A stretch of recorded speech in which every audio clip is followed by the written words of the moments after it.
In a world threatened by jazz, hip-hop, and singer-songwriters, 5 guys, 1 band found the ultimate weapon to make the world pure, heavy.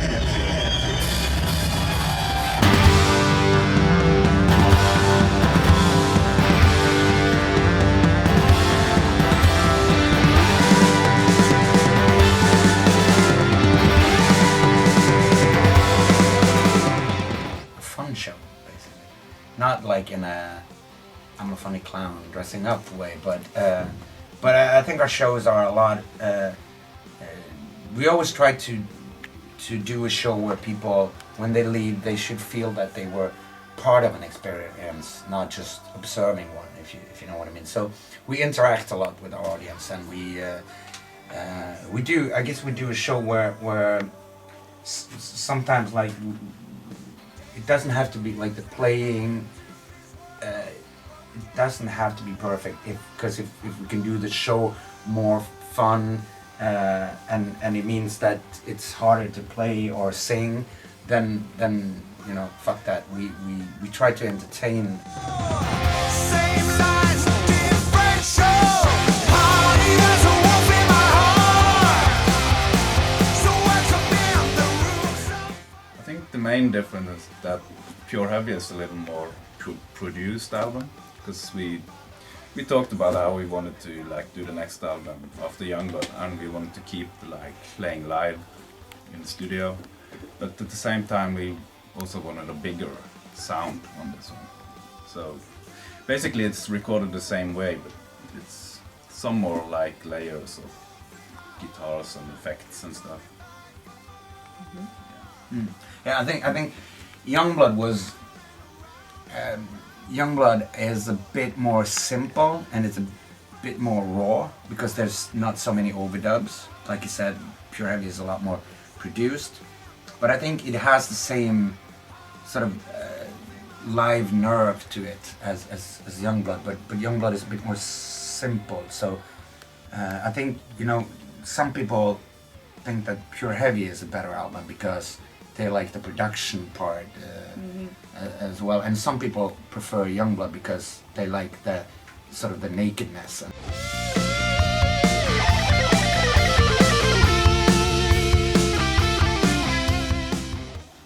Yeah, France's been really good for us, and I think we've played some really good shows here as well, so it's always nice to come back.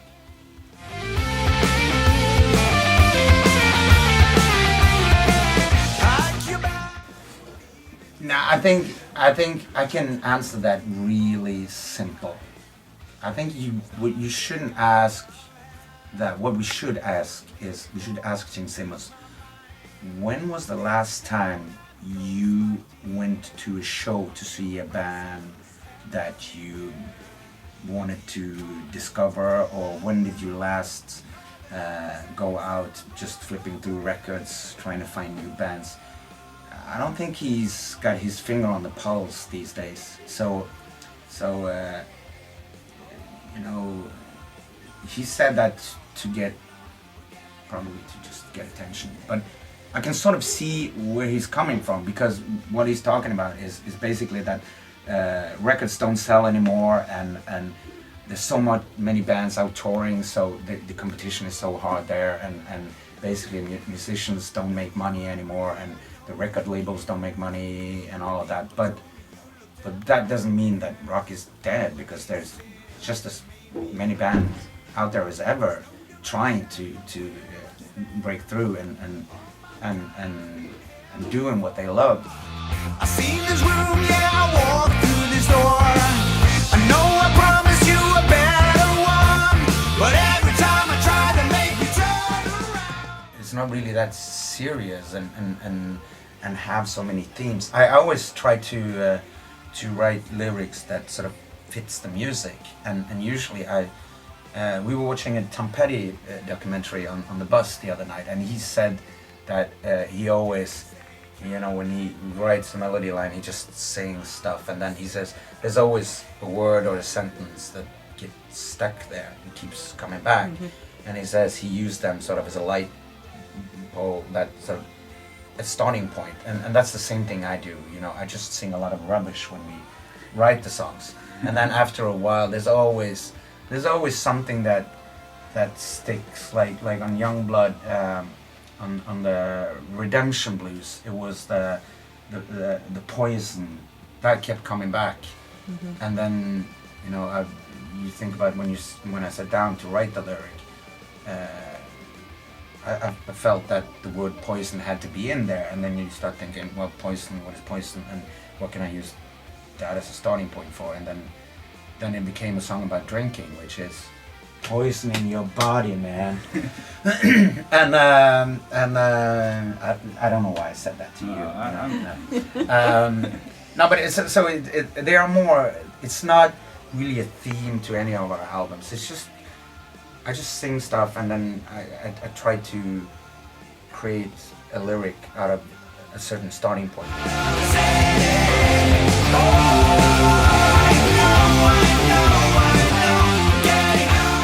We're not a particularly healthy band, but we're not very unhealthy either. You know, I think we're pretty much normal, but I think it's more the fact that we love doing this. So, you know, if you don't get, you know, if this was just a day job, then you will get tired more easily than when you do something that you love doing, because then you find the energy somewhere to do it. And so it is with touring, because sometimes, you know, like for me, I wake up some days and there's like hardly any voice at all, but then you sort of go through the day, and then you warm up, and then you get the adrenaline from playing, and then you manage to do it again.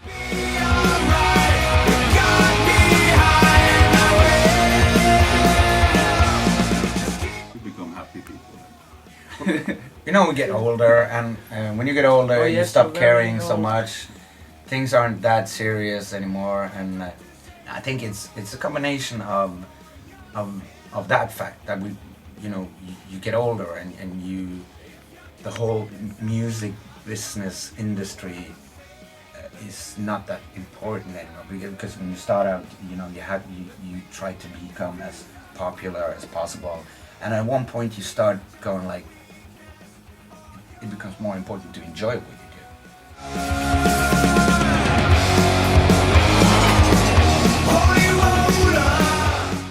You make happier music when you're together and having fun than when this guy is alone in his room, his dark room, with his demons in his head, and try to exorcise those demons out through depressive rock and roll. The one true love.